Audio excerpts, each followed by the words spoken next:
आज हम लोग मौलिक अधिकार के अंतर्गत ये दूसरा चैप्टर देखेंगे और ये पूरा जो सेक्शन है वो भारतीय संविधान का भाग 2 है। इस वीडियो में मैं स्वतंत्रता के अधिकार राइट टू फ्रीडम पर डिटेल में चर्चा करूंगा। देखो बात ये है कि जो स्वतंत्रता का अधिकार है वो काफी बड़ा है। इसमें 5 आर्टिकल, 5 अनुच्छेद शामिल हैं। अनुच्छेद 19, 20, 21, 21 क और 22। तो ये जो पांचों अनुच्छेद हैं ये बहुत बड़े अनुच्छेद हैं। इनको अगर बहुत तेज गति से निकल गए तो फिर समझ में भी नहीं आएगा और याद भी नहीं होगा। अब यहाँ पे ध्यान रखना है, जो स्वतंत्रता का अधिकार है वो समानता के अधिकार के ठीक बाद है। तो अगर समानता हो जाती है, स्वतंत्रता नहीं होती है, तो कुल मिलाकर दोनों जो है बेमतलब का हो जाएगा। कॉन्सिस्टेंसी दोनों में दिखाई नहीं पड़ेगी। इस पूरे जो स्वतंत्रता के अधिकार हैं इस शीर्षक में आपको कुछ जो आर्टिकल है वो शुरू में ही याद होने चाहिए। जैसे अनुच्छेद 19, इसमें 6 प्रकार की स्वतंत्रताओं की चर्चा मिलती है। अनुच्छेद 20 और 21, देखो अनुच्छेद 20 और 21 जो है ये आपातकाल, जो अनुच्छेद 352 के तहत राष्ट्रीय आपातकाल लगाया जाता है उसमें भी ये निलंबित नहीं होता है, सस्पेंड नहीं होता है। मौलिक अधिकार टर्मिनेट नहीं होते हैं बल्कि वो सस्पेंड होते हैं कुछ समय के लिए। तो अनुच्छेद 20 और 21 ऐसे हैं जो कि इमरजेंसी के समय में भी लागू होते हैं। बाकी के अधिकार जो है वो सस्पेंड हो जाते हैं। अनुच्छेद 21 को जो है वो शिक्षा का अधिकार है और सबसे लास्ट में जोड़ा गया है। 22 सबसे अंतिम है। तो यहाँ पे 19, 20 और 21 का विशेष महत्व है। चलिए हम अब शुरू करते हैं आज के क्लास को और सीधा पहुंचते हैं अनुच्छेद 19 की तरफ। देखो ये पूरा जो स्वतंत्रता का अधिकार है वो स्वतंत्रता का अधिकार, उसमें अनुच्छेद 19 का विशेष महत्व है। अनुच्छेद 19 वाक एवं अभिव्यक्ति विषयक स्वतंत्रता, इसका जो ओरिजिनल टेक्स्ट है संवैधानिक है पक्ष जो नाम है वो मिलता है। अनुच्छेद 19 में दो बातों की चर्चा मिलती है। पहली बात यह है कि इसमें 6 बेसिक्स फ्रीडम बताए गए हैं। नागरिकों के 6 स्वतंत्रता के अधिकार दिए गए हैं, लेकिन इन स्वतंत्रता के अधिकारों को संविधान निर्माताओं ने संतुलित और मर्यादित करते हुए इस पर अलग अलग तरह के रिस्ट्रिक्शन भी लगाए हैं जिनका नाम है युक्ति युक्त निर्बंधन। तो यहाँ हम देखते हैं कि अनुच्छेद 19 एक तरफ तो कुछ अधिकार प्रदान करता है, कुछ राइट्स प्रोवाइड करता है, वहीं दूसरी तरफ युक्ति युक्त निर्बंधन या रीजनेबल रिस्ट्रिक्शन के माध्यम से इस अधिकार को संतुलित भी करता है। अब ऐसा क्यों करता है इसको भी थोड़ा सा समझ लेते हैं, फिर इस आर्टिकल के डिटेल पर चलेंगे। देखो स्वतंत्रता का जो अधिकार है वो एक प्राकृतिक अधिकार भी है और मानव अगर स्वतंत्र पैदा होता है तो फिर वो स्वतंत्रता उसके साथ ही खत्म होती है। राज्य स्वतंत्रता को संरक्षित करने के लिए अस्तित्व में आया है, लेकिन अगर स्वतंत्र व्यक्ति अपने इच्छा अनुसार सारा व्यवहार करने लगे तो दूसरे व्यक्ति की स्वतंत्रता कहीं ना कहीं उससे प्रभावित होगी। जैसे मान लेते हैं किसी व्यक्ति को अगर बोलने की स्वतंत्रता दी गई है, वाक एवं अभिव्यक्ति की स्वतंत्रता दी गई, हो सकता है वो बोलते बोलते जो है अपनी सीमाओं को लांघ जाए और सामने वाले व्यक्ति के लिए कुछ ऐसे शब्द का प्रयोग करे, मतलब सीधा समझो भाषा में तो गाली गलौज वगैरह करने लगे, तो कहीं ना कहीं सामने वाला का जो इज्जत है, जो मान है, प्रतिष्ठा है, उसका तो हनन हो जाएगा। ठीक इसी तरह से मान लो स्वतंत्रता आपको मिली व्यापार वाणिज्य व्यवसाय करने की और आपको कुछ उस व्यवसाय के बारे में पता नहीं हो और वो व्यवसाय आप कर लेते हैं, तो जो उपभोक्ता है उसके हित प्रभावित हो जाएंगे। उदाहरण के लिए मान लो जैसे हम लोग कहते हैं दवाई का दुकान, अब दवाई के दुकान में केमिस्ट वाले में कई बार आप जाइए, कहिए कि भैया ये जो है पैरासीटामोल है, बुखार की दवाई है, ये दे दो। दुकानदार कहता है कि भाई साहब पैरासीटामोल तो नहीं है, आप दूसरा कोई दवाई ले लो, सेम कंपोजिशन है। मतलब उसको थोड़ा बहुत पता है कि किस तरीके से आपको जो छोटी मोटी समस्या है उसका हल हो सकता है। वही जिसको ये बात नहीं पता है वो दवाई का दुकान खोल के बैठ जाए, पैरासीटामोल मांगने जाए और आपको जो है एक टिटवैक का इंजेक्शन दे दे, जो टिटनेस में लगता है, कुत्ते काटने में लगता है शायद, नहीं हाँ टिटनेस वाले में लगता है। तो इस तरीके का इंजेक्शन दे दिया जाए तो कोई गलत बीमारी उससे दोबारा जो है साइड इफेक्ट के रूप में सामने आ जाएगा। तो कुल मिला के देखो स्वतंत्रता होनी चाहिए, लेकिन वो स्वतंत्रता इतनी ही होनी चाहिए जिससे किसी दूसरे व्यक्ति का अधिकार, हित, मान सम्मान प्रभावित ना हो।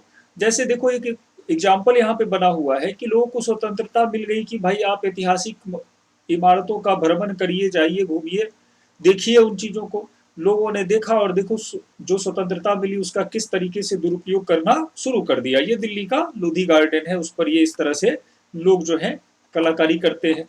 तो हमारे संविधान निर्माता इस बात से अवगत थे कि स्वतंत्रता अगर मर्यादित नहीं होगी, संतुलित नहीं होगी, तो लोग मनमाना व्यवहार करेंगे, स्वच्छंदता आएगी और सामाजिक जो व्यवस्था है वो कहीं ना कहीं प्रभावित होगी। इसीलिए अनुच्छेद 19 को बैलेंस बनाया गया, एक तरफ स्वतंत्रता दी गई तो दूसरी तरफ उस पर नियंत्रित और उसको नियंत्रित करने के लिए कुछ प्रतिबंधों की व्यवस्था की गई, जिसको युक्तियुक्त निर्बंधन कहा जाता है। जो स्वतंत्रता आधारभूत दी गई है अनुच्छेद 19(1) में, उसको हम लोग देख लेते हैं 6 कौन कौन सी है। सबसे पहली स्वतंत्रता है वाक एवं अभिव्यक्ति की स्वतंत्रता, right to freedom of speech and expression. अनुच्छेद 19(1)(a) या क इसको याद रख सकते हैं, बहुत वीवीआई है, ये सीधा सीधा पूछा जा सकता है। अब देखो हमारे यहाँ जो बोलने की स्वतंत्रता है वो, और अपने आप को अभिव्यक्त करने की स्वतंत्रता, इस दोनों बातों को अलग अलग करके लिखा गया। अभिव्यक्त करना, हम अपने आप को जो अभिव्यक्त करते हैं, जो हमारे विचार हैं, जो हम सोचते हैं, उसको अगर एक्सप्रेस करते हैं किसी को, तो कोई जरूरी नहीं है कि मुंह से बोल के ही एक्सप्रेस किया जाए, बल्कि हम जो है उसको कई बार लिख के फेसबुक पे, व्हाट्सएप पे पोस्ट कर देते हैं। बड़े लोग जो है ट्विटर पे लिखते हैं, और बड़े लोग जो है वो आर्टिकल लिखते हैं। जिनके पास टीवी रेडियो का माध्यम है वो टीवी रेडियो के माध्यम से आते हैं, बोलते हैं, मन की बात करते हैं।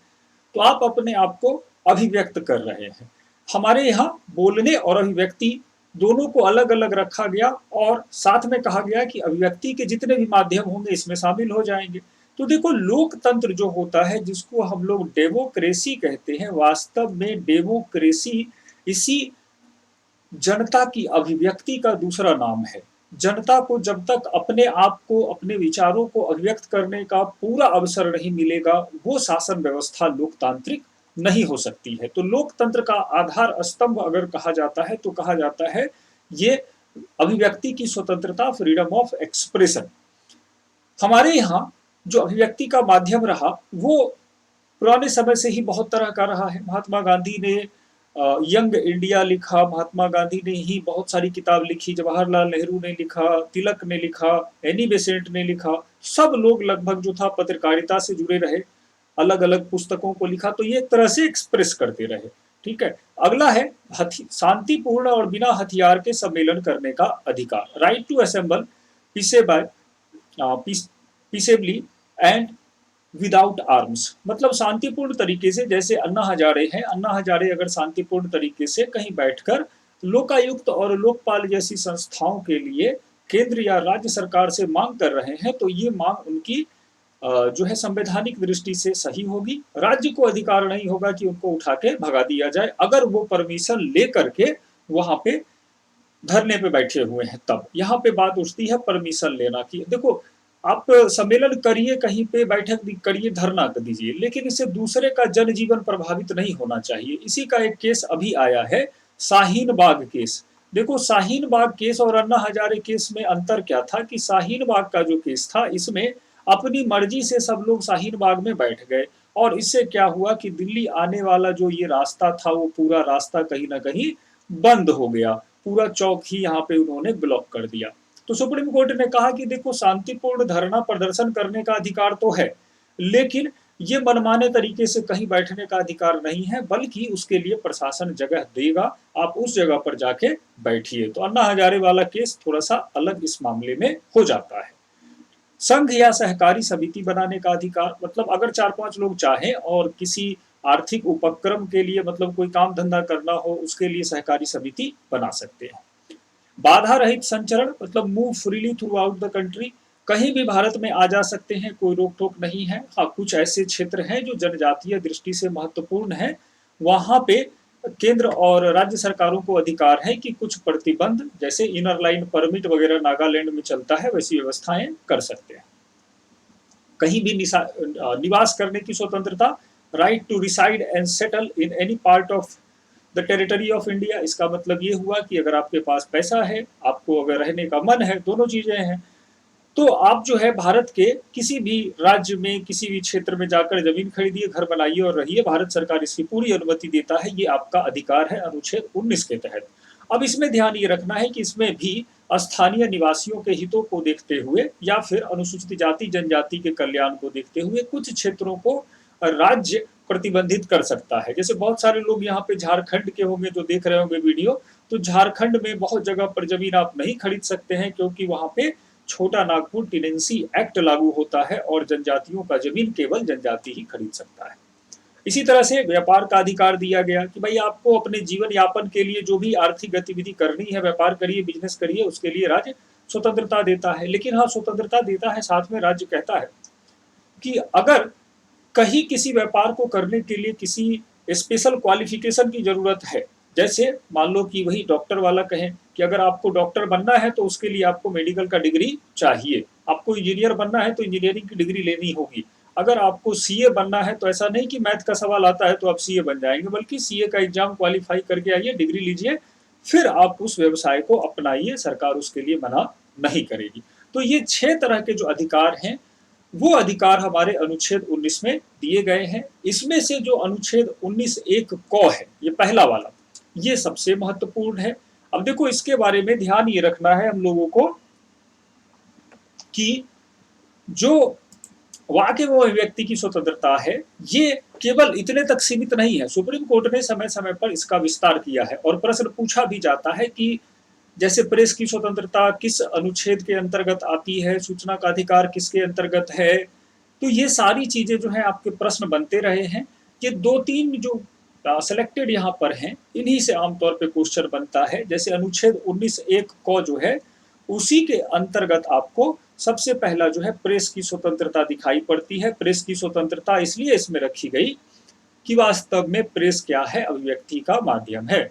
महात्मा गांधी से लेकर आज के जो हम राजनीतिज्ञ देखते हैं, सब लोग अपने अपने विचारों को जो संपादकीय के बगल में आर्टिकल वाला जो देखते होंगे कॉलम, उसमें कोई ना कोई लिखता रहता है। तो वास्तव में वो अपने विचारों को अभिव्यक्त करते हैं और नीचे लिखा भी रहता है कि ये लेखक के अपने विचार हैं। ठीक है, इसको सुप्रीम कोर्ट ने 1962 में ही जो है वो डिक्लेयर कर दिया था।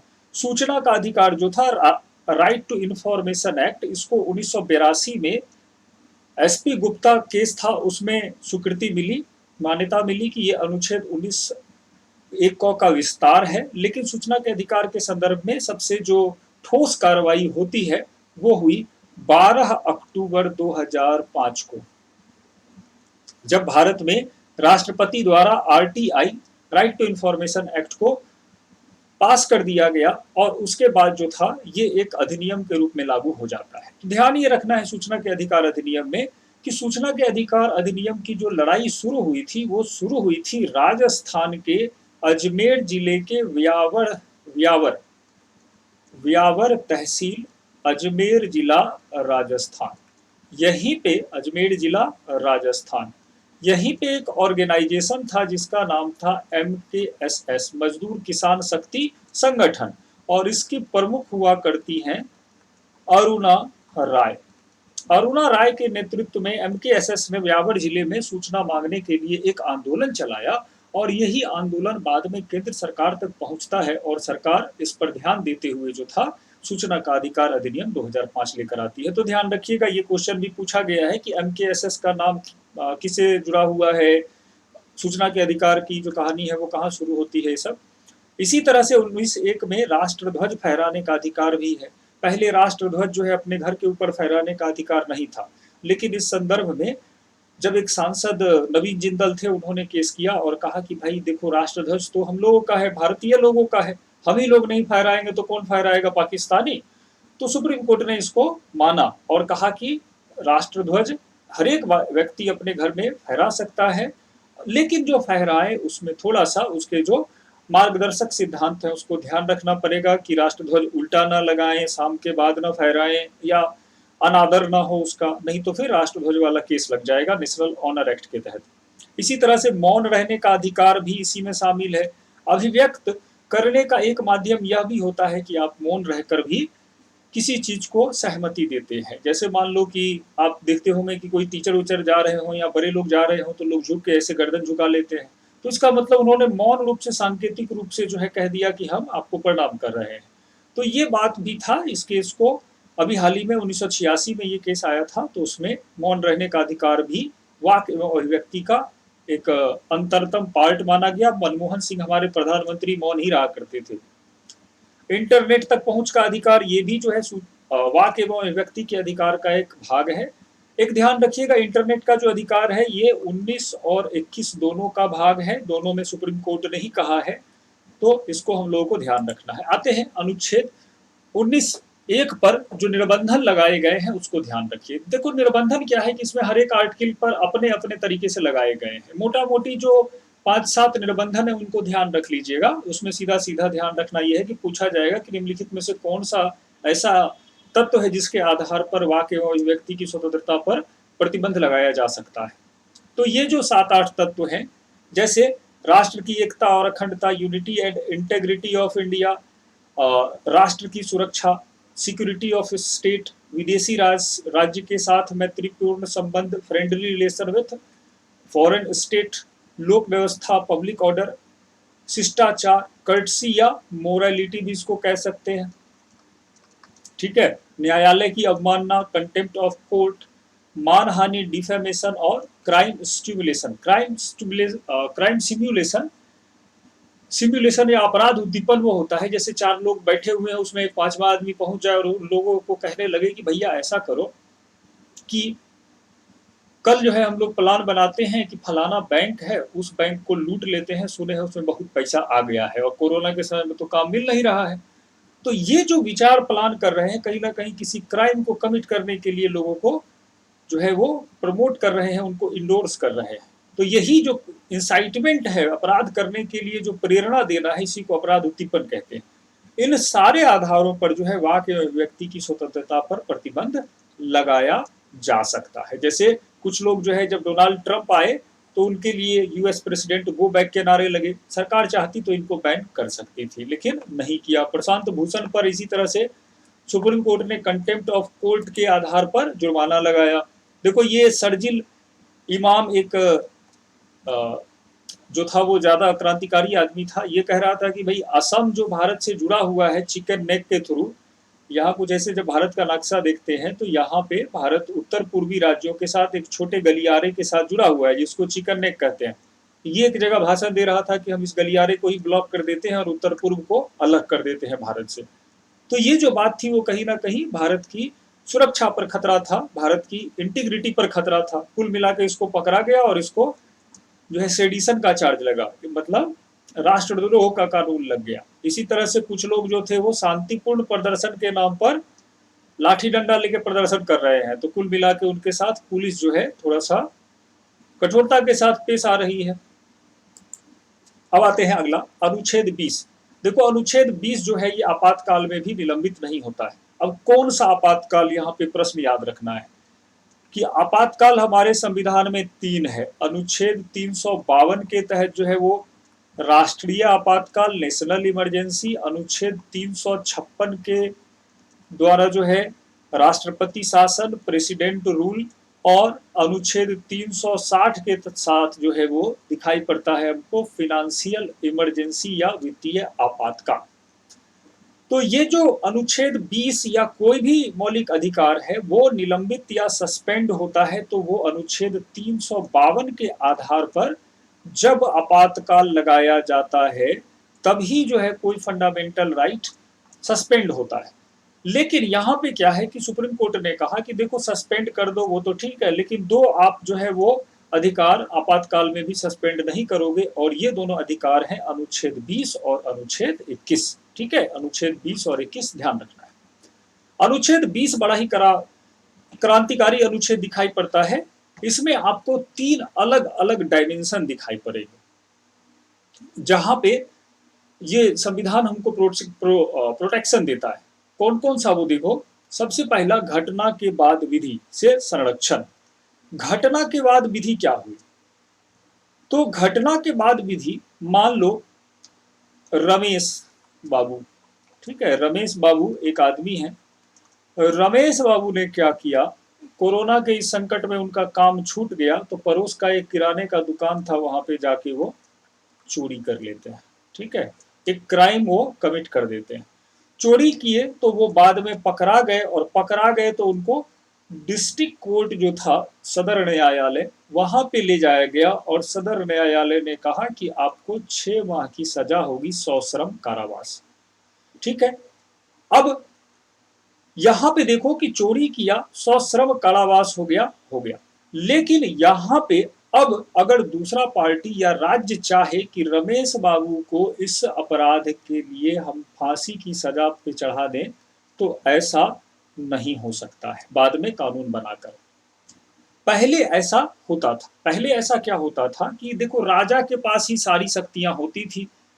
राजा मतलब चाहे मुगल काल का राजा याद कर लो, या सल्तनत काल का राजा, या ब्रिटिश गवर्नर जनरल, वो अपराध के समय कोई भी कानून चल रहा हो, राजा का मन हुआ उसको देश से निकाला कर दे, उसको जो है आजीवन कारावास कर दे, बहुत सारी बातें वो कर सकता था। हमारा संविधान कहता है नहीं, अगर अपराध के समय में कोई कानून लागू था और उसके तहत सजा निर्धारित थी 6 महीना, तो वही सजा मिलेगी।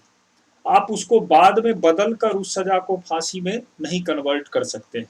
इसको कहा जाता है घटनोत्तर विधियां या एक्स पोस्ट फैक्टो लॉ। लेकिन यहाँ पे ध्यान ये रखना है कि हमारे यहाँ अपराध दो तरीके का होता है। जो अपराध होता है, एक तो मान लो चोरी कर लिए, और दूसरा मान लेते हैं घोटाला या गबन करना। ठीक है कि रमेश बाबू घोटाला या गबन कर लिए, दोनों स्थितियां अलग अलग हैं। चोरी के साथ हम इसमें हत्या भी जोड़ दे अगर तो देखो केस क्या होता है हमारे यहाँ, एक होता है फौजदारी, जिसको कहते हैं क्रिमिनल केस, क्रिमिनल, और दूसरा होता है दीवानी, मतलब सिविल, जिसमें दीवानी वाले में गबन, धोखाधड़ी, भ्रष्टाचार ऐसे वाले आते हैं सिविल वाले मैटर में।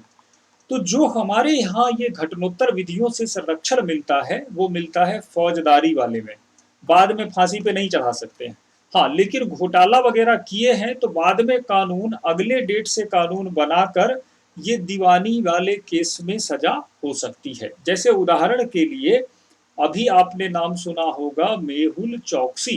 अब भारत सरकार मेहुल चौकसी के संदर्भ में चाहे तो कानून बदलकर दूसरा कानून लगा देगी, और उसको उस कानून की सजा या धारा झेलनी पड़ेगी, अर्थदंड उसको मिलेगा।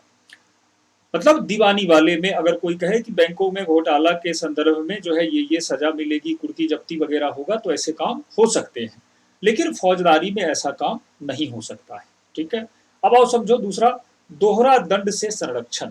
दोहरा दंड, अब यहाँ दोहरा दंड का क्या मतलब हुआ। जब हम बात करते हैं दोहरा दंड की, तो इसका मतलब हुआ एक ही अपराध के लिए 2 बार सजा। अब रमेश बाबू वाले केस में देख लेते हैं कि रमेश बाबू को चोरी की सजा के लिए डिस्ट्रिक्ट कोर्ट ने 6 महीने की सजा दे दी। ठीक है, 6 माह की सजा दे दी। अब दोबारा जो पक्ष है, दूसरा पक्ष, वो चला गया हाई कोर्ट, और हाई कोर्ट भी अगर इस संदर्भ में कहे कि उसको फिर से 6 माह की सजा दे दो, तो ऐसा नहीं हो सकता है, बल्कि वो अपने अपराध का सजा भोग चुका है, दोबारा दंड एक ही अपराध के लिए नहीं मिलेगा। इसी को कहते हैं डबल जियोपार्डी। तो अनुच्छेद 20 इससे संरक्षण देता है, एक ही अपराध के लिए 2 बार सजा नहीं हो सकती है। अगला है स्वयं के विरुद्ध साक्ष्य देने से, मतलब सेल्फ इंक्रीमेशन इसको कहते हैं, या विटनेस अगेंस्ट हिमसेल्फ कह सकते हैं, उससे भी प्रोटेक्शन मिला हुआ है। अभी हमारे यहाँ क्या होता था पहले कि कोई अपराधी पकड़ाया, उसको पुलिस मार डंडा उससे सारा जो है जो अपराध है वो कबूलवा लेते थे। लेकिन वास्तव में ये बात संविधान के तहत प्रतिबंधित है। देखो, अगर कोई व्यक्ति पुलिस ने गिरफ्तार किया है, तो ये वास्तव में पुलिस का काम है कि वो सिद्ध करे कि रमेश बाबू ने चोरी किया है। ठीक है, जब तक पुलिस सिद्ध नहीं करेगी रमेश बाबू जो है वो चोर नहीं है, मतलब कि तब तक वो निर्दोष है। अब पुलिस कैसे सिद्ध करेगी, तो वो अपराध स्थल पर जो गवाह मिल रहे हैं उनसे पूछेगा, कुछ डीएनए फिंगरप्रिंट है उसको मिलाएगा, ये नहीं कि रमेश बाबू को पकड़े और पकड़ के पीटने लगे। तो ये बातें यहाँ पे स्वयं के विरुद्ध साक्ष्य देने के सिद्धांत का उल्लंघन हो जाएगा, तो ध्यान रखना है। सुप्रीम कोर्ट ने इसमें कहा कि ना तो आप नार्को टेस्ट करवा सकते हो, जो झूठ पकड़ने वाली मशीन होती है, और एक दवाई खिला दिया जाता है नार्को में, और उसके बाद वो अपने आप नशे में आकर सब कुछ बोलने लगता है। और ना ही आप इसमें पॉलीग्राफी टेस्ट कर सकते हो। पॉलीग्राफी टेस्ट में इलेक्ट्रिक शॉक दिया जाता है, तो ये दोनों बैन है, ये सब चीजें नहीं हो सकती। देखो ये पूरा जो दो सिद्धि से संरक्षण है, ये कहीं ना कहीं नागरिकों को राज्य के आतंक से, राज्य के टिरेनी से, राज्य के जो कहो तो राज्य का जो भी प्रभाव रहा है, उस शक्तियों के दुरुपयोग से बचाता है। लेकिन कई बार जो है, यहाँ पे हम देखते हैं कि समस्या भी आ जाती है। एक जो समस्या अभी हाल ही में आई, वो ये आई कि निर्भया वाला जो ये जो है, वो निर्भया केस हुआ था, उनकी माँ है ज्योति देवी। निर्भया वाले केस में हम लोग जानते हैं कि क्या हुआ था, कि एक प्रोविजन है हमारे यहाँ जुवेनाइल जस्टिस का। जो जुवेनाइल जस्टिस है, इसके तहत क्या होता है, मतलब जो 18 साल से कम आयु का आदमी है, अगर वो कोई अपराध करता है तो उसको मैक्सिमम जो है वो 3 साल की सजा हो सकती है। यहाँ पे जो निर्भया वाला केस था, वो रेयरिस्ट ऑफ रेयर था। इस तरह का केस आमतौर पे हमारे यहाँ इतिहास में भी एक दो ही मिला होगा। तो क्या हुआ कि जो अपराधी था, उसको दंड देने के लिए कानून उस समय जो था, यही जुवेनाइल जस्टिस एक्ट चल रहा था। कुल मिला के इस चारों को तो फांसी हो गई, जो पांचवा था वो 3 साल की सजा भोग कर आजाद हो गया। तो इसकी बड़ी आलोचना हुई हमारे यहाँ, जो व्यवस्था थी उस पर प्रश्न उठे।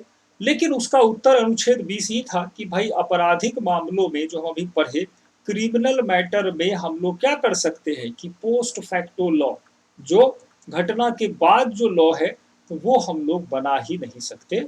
Post facto law shall not be made by the state to convict any person. अब यहाँ पे ये समस्या बड़ी गंभीर रही। लेकिन इसका जो दूसरा पक्ष दिखाई पड़ता है, वो अभी योगी जी ने इसी चीज को किया है कि देखो, जो अभी जो हमारे यहाँ था, वो नागरिकता संशोधन अधिनियम, सिटीजनशिप अमेंडमेंट एक्ट, सीएए का जो विरोध हो रहा था, उसमें कई लोग निकले और सरकारी संपत्तियों को फूकना शुरू कर दिया। योगी सरकार ने कहा कि भैया ऐसा है कि संपत्ति जो फूके हो, इसकी वसूली आप ही से होगी। आपका दुकान, आपका घर और आपका जमीन बेचा जाएगा और फिर से ये बस खरीदा जाएगा।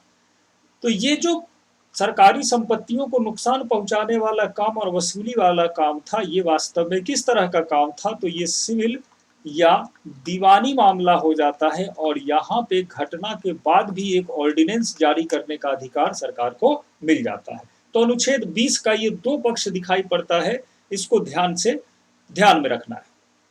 आते हैं आगे।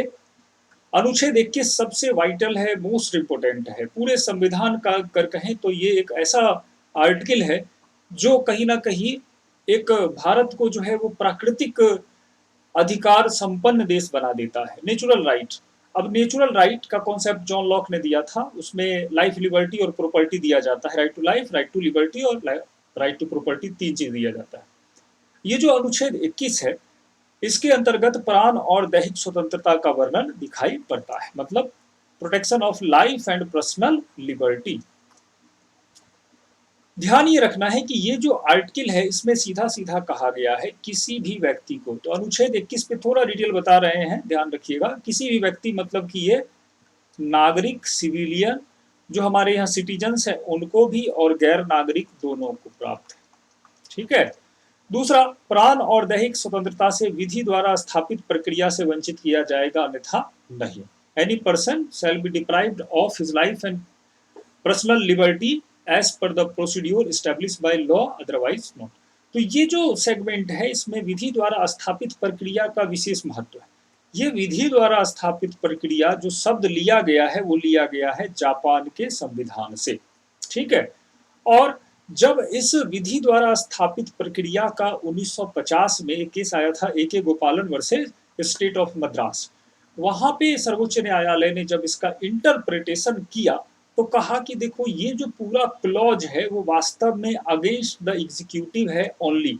ये लेजिस्लेचर बॉडी यानी संसद पर लागू नहीं होता है। संसद पर लागू क्यों नहीं होता है और कैसे नहीं होता है, इसको समझिए।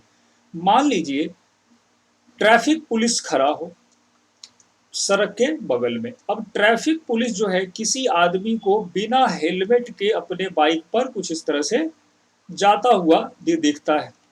अब ट्रैफिक पुलिस उसके पास गया और कहता है कि भैया ऐसा है कि तुम जो है आज के बाद बाइक नहीं चलाओगे, ये बाइक हम जो है वो सीज कर लेंगे, ठीक है। तो ये काम अगर ट्रैफिक पुलिस सीज करने वाला बिना किसी कानून के कर रहा है, बिना किसी लॉ के कर रहा है, तो इस कंडीशन में ट्रैफिक पुलिस क्वेश्चनेबल हो जाएगा। उसके काम को न्यायपालिका में अगर केस कर देंगे तो क्वेश्चन किया जाएगा, भैया क्यों ऐसा किए, कोई कानून था या अपने मर्जी से सलमान खान दबंग बन रहे थे। अगर कानून नहीं होगा और ट्रैफिक पुलिस ऐसा करते हैं तो कुल मिला के उनके विरुद्ध कठोर कार्रवाई की जाएगी। लेकिन अगर यही काम ट्रैफिक पुलिस जो है संसद के मान लो मोटर व्हीकल एक्ट के तहत किया करती, तो ये जो न्यायपालिका का प्रश्न है उस पर नहीं उठता, क्योंकि संसद ने इसको पारित किया है बहुमत से। तो ये पुराना इंटरप्रिटेशन था, पुराना विचार था। मेनका गांधी केस 1978 में ये बातें बदल गई। मेनका गांधी कौन है? तो मेनका गांधी राहुल गांधी के चाचा हुआ करते थे, संजय गांधी। और संजय गांधी की ये पत्नी है, अभी बीजेपी से सांसद हैं, यही सुल्तानपुर वगैरह से कहीं सांसद हैं।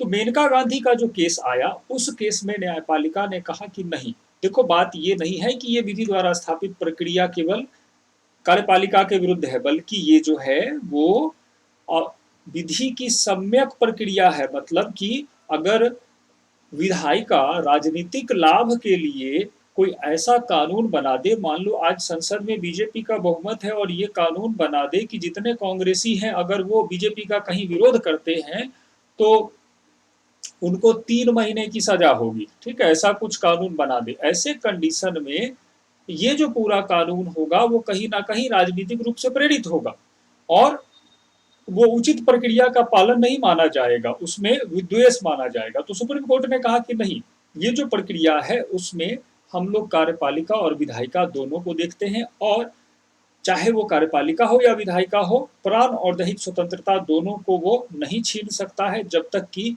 उचित प्रक्रिया का पालन नहीं किया गया हो, और वो था ड्यू प्रोसेस ऑफ लॉ, जो कि यूएसए के प्रोविजन में दिखाई पड़ता है। तो इसको ध्यान रखिएगा, 21 का जो अधिकार है हमको कार्यपालिका विधायिका दोनों से प्राप्त होता है, दोनों के विरुद्ध, ठीक है, दोनों के विरुद्ध ये लागू होता है। अब आते हैं, देखो अनुच्छेद 21 जो था ये एक ऐसा अधिकार है, इस अधिकार के अंतर्गत जीवन से जुड़े हुए समस्त पहलू शामिल हो जाते हैं। भाई जीवन तभी बचेगा जब आपके पास स्वच्छ हवा हो, खाना हो, पानी हो, नौकरी हो, शिक्षा हो, सब कुछ हो, तभी जीवन बच पाएगा। तो सुप्रीम कोर्ट ने समय समय पर इसका विस्तार किया, जीवन से जोड़ते हुए चीजों को देखना शुरू किया। तो ये सब बातें 1980 के बाद ज्यादा दिखाई पड़ती हैं। आज अगर हम ये 4-5 उदाहरण देख लें जिससे क्वेश्चन बनेगा, ऐसे बनेगा कि निम्नलिखित में से कौन सा अधिकार अनुच्छेद 21 क्या के अंतर्गत है। तो यहाँ पे जैसे देखो, खाना, राइट टू फूड, खाना खाएंगे तभी तो जीवन बचेगा। राइट टू यूथेनेसिया, ये अलग टाइप का था, यूथेनेसिया का हिंदी होता है इच्छा मृत्यु। तो हमारे यहाँ इच्छा मृत्यु है लेकिन एक्टिव नहीं है बल्कि पैसिव है, याद रखिएगा, पैसिव यूथेनेसिया को हम लोग मान्यता देते हैं। एक्टिव मतलब ये हुआ कि जबरदस्ती किसी को मार देना, कोई इंजेक्शन दे दिए या कोई और तरीके से। पैसिव हुआ कि कोई दवाई सुइया लगा के किसी को जिंदा रखे हैं, वो सब निकाल लिए, तो वो पैसिव हुआ। तो हमारे यहाँ पैसिव यूथेनेसिया है। राइट टू एजुकेशन जो था वो भी हमारे यहाँ अनुच्छेद 21 में पहले दिया गया। राइट टू स्लिप, सोने का अधिकार, रामदेव वाला केस हुआ था उसके तहत आया। राइट टू क्लीन एनवायरनमेंट, और साथ में इंटरनेट का जो अधिकार है वो भी हाल ही में दिया गया। तो इतने सारे अधिकार जो है हम वो देखते हैं अनुच्छेद 21 के विस्तार में। जितने भी, चाहे राइट टू शेल्टर हो, आवास का अधिकार हो, वो भी इसी का भाग है। घूमने फिरने का अधिकार, स्वच्छ वायु का अधिकार, ये सारे कुछ इसी में है। देखो हुआ ये, जब अनुच्छेद 21 में ये मान लिया गया कि शिक्षा जीवन का अनिवार्य अवयव है, तो उसके बाद सुप्रीम कोर्ट ने बाद के निर्णयों में शिक्षा के अधिकार के बारे में विस्तृत जानकारी दी। बाद में संसद ने इस बात को और ज्यादा प्रभावी बनाने के लिए 86वां संविधान संशोधन 2002 के द्वारा, ध्यान रखना है 86वां संविधान संशोधन 2002, 86th कॉन्स्टिट्यूशनल अमेंडमेंट एक्ट 2002 के द्वारा शिक्षा के अधिकार को हमारे फंडामेंटल राइट के ग्रुप में शामिल कर दिया, और इसको रखा गया ठीक जीवन के अधिकार के बगल में, क्योंकि जीवन का शिक्षा जो है एक अनिवार्य भाग है और अनुच्छेद 21 क में शिक्षा का अधिकार देखते हैं। इसमें कहा गया कि राज्य 6 से 14 साल के बच्चों को जो है अभी मुफ्त और अनिवार्य शिक्षा देगा। जब ये टेक्स्ट जोड़ा गया तो एक आर्टिकल जो था वो फिर से बदला गया और वो आर्टिकल था 45। अनुच्छेद 45 में पहले लिखा हुआ था कि राज्य 6 से 14 वर्ष के बच्चों को अनिवार्य और मुफ्त शिक्षा देगा, वो डीपीएसपी के तहत था। जब ये आर्टिकल यहाँ जुड़ जाता है तो इसका जो नया आर्टिकल, नया क्लॉज बनता है वो बनता है कि राज्य 0 से 6 वर्ष के बच्चों को अब शिक्षा प्रदान करेगा। तो ये जो आर्टिकल जुड़ा वो आर्टिकल जुड़ने के साथ ही लागू नहीं हुआ, बल्कि उसको लागू करने के लिए 2009 में शिक्षा का अधिकार right to education act pass होता है। ठीक है, तो ये हमारा यहाँ तक जो है अनुच्छेद 21 हो जाता है। अब आते हैं अनुच्छेद 22 पर। स्वतंत्रता के अधिकार में ये बड़ा ही यूनिक आर्टिकल है अनुच्छेद 22। ये हमको राज्य के द्वारा जो गिरफ्तारी हो रही है किसी भी संदर्भ में, उसके संदर्भ में संरक्षण देता है। ठीक है, अब अनुच्छेद 22 जो है ये protection from detention and arrest, दो शब्द है, अरेस्ट और डिटेंशन, दोनों अलग अलग है। देखो, अपराध दो तरीके का हो सकता है गिरफ्तारी। या तो एक ऐसी गिरफ्तारी होगी जिसमें अपराध हो चुका हो, मतलब क्राइम कमिट हो चुका हो। जैसे ये गब्बर सिंह शोले का दिखाई पड़ रहा है, इसने ठाकुर के पूरे परिवार को मार दिया, मतलब इसने क्राइम कर दिया। इस तरह की गिरफ्तारी को कहा जाता है दंडात्मक या प्यूनेटिव। इसमें जो गिरफ्तारी होती है उसको अरेस्ट कहते हैं। जब दूसरे तरह की स्थिति को देखते हैं, जैसे संजय दत्त वाला केस हुआ जिसमें संजय दत्त जो थे AK-47 लेके अपने घर में रखे थे। तो AK-47 कोई दिवाली का पटाखा नहीं होता, वो जब भी चलेगा तो किसी की जान ही ले लेगा। लीथल वेपन माना जाता है, प्राणघातक हथियार। अब इस तरह के लिथल वेपन को अगर कोई रखता है तो उसका पर्पस तो ये नहीं होगा कि दिवाली में हम पटाखा छोड़ेंगे। AK-47 लेके कौन घूमता है? AK-47 जो है 1 मिनट में 47 गोली चलाता है। अब आत्मरक्षा के लिए इतना, आत्मरक्षा के लिए कोई तोप खरीद ले तो ये तो कोई तार्किक उत्तर नहीं होगा। भारत सरकार के पास पहले से रक्षा के लिए तोप है।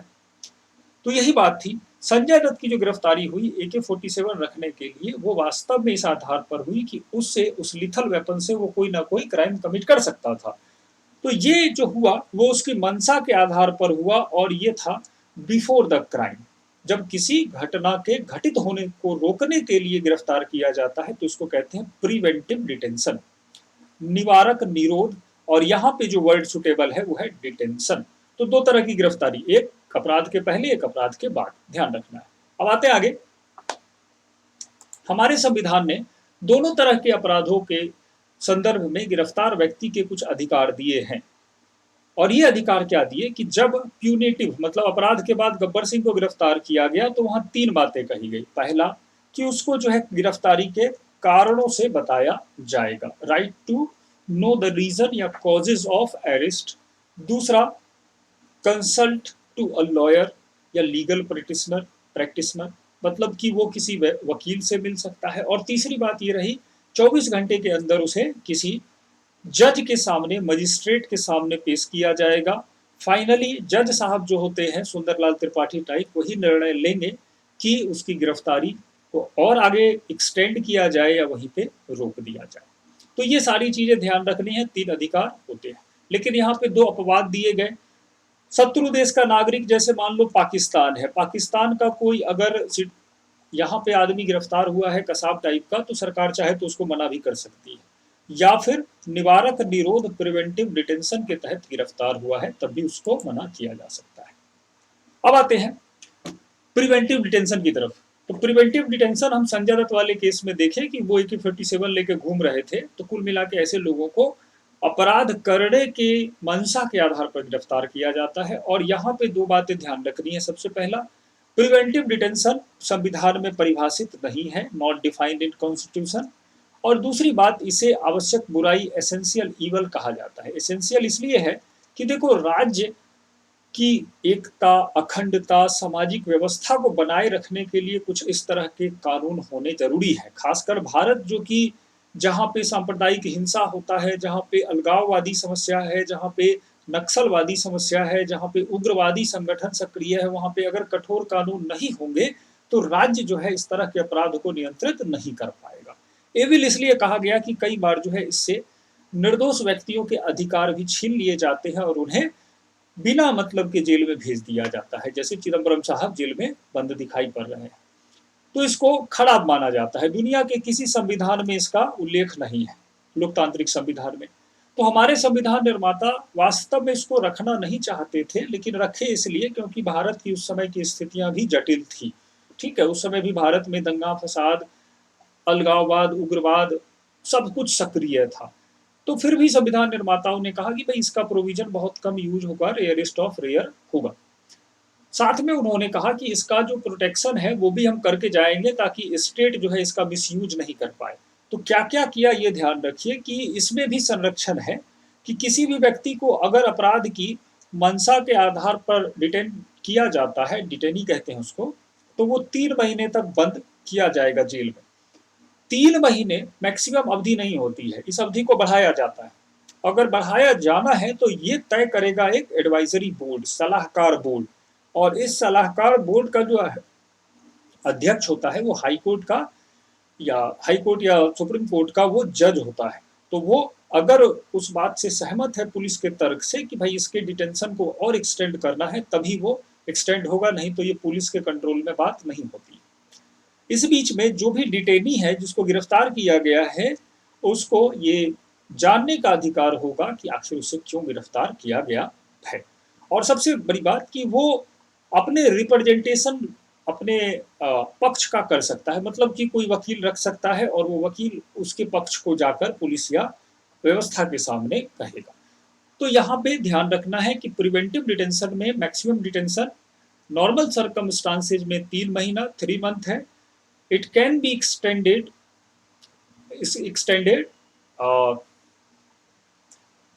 बढ़ाया जा सकता है, लेकिन वो सलाहकार बोर्ड की अनुशंसा पर।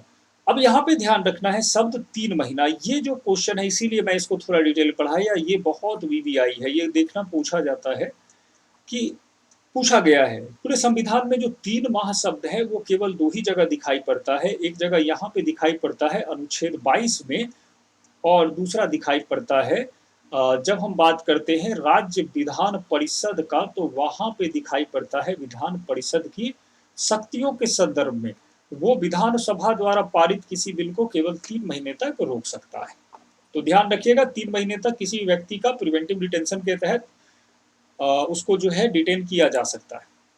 केंद्र और राज्य दोनों ने इस पे कानून बनाए हैं, तो ध्यान रखना है केवल केंद्र सरकार नहीं, राज्य सरकार भी इस पर कानून बनाती है। केंद्र सरकार ने बहुत सारे जैसे मीसा है, यूएपीए है, टाडा है, पोटा है कानून बनाए, जबकि राज्य सरकार ने जैसे बनाए कानून उसमें हमको दिखाई पड़ रहा है ये मकोका है, गुजकोका है, मकोका, गुजकोका और यूपी कोका जैसे कानून दिखाई पड़ रहे हैं। तो केंद्र और राज्य दोनों बनाते हैं। अनुच्छेद 22 तक खत्म करने के बाद ध्यान रखना है कि शोषण के विरुद्ध अधिकार शुरू होता है, स्वतंत्रता का धार्मिक स्वतंत्रता का अधिकार बचा हुआ है, और सामाजिक सांस्कृतिक स्वतंत्रता, और फिर संवैधानिक उपचारों का अधिकार। तो इसको थोड़ा तेज नहीं चलेंगे, धीरे धीरे चलेंगे ताकि इस पे जो और भी डायमेंशन है उसको कवर करवा पाए। 1-2 क्लास और मौलिक अधिकार का करेंगे, फिर आपका ये जो मौलिक अधिकार का सेगमेंट है वो खत्म हो जाएगा, और पॉलिटी में फिर हम लोग नेक्स्ट टॉपिक की ओर बढ़ेंगे। बहुत जल्दी आपका पूरा पॉलिटी जो है यूपी पेट का खत्म हो जाएगा। वैसे जो दूसरे कंपटीशन देने वाले विद्यार्थी हैं उनको भी यहाँ से बहुत सारे क्वेश्चन आते हुए दिखाई पड़ रहे होंगे, अगर उन्होंने कभी पीटी का पेपर देखा है तब। ठीक है, तो आज का क्लास मैं यहीं पे रुकता हूँ। अगले क्लास में फिर से नेक्स्ट अलग टॉपिक पर चर्चा होगी। धन्यवाद।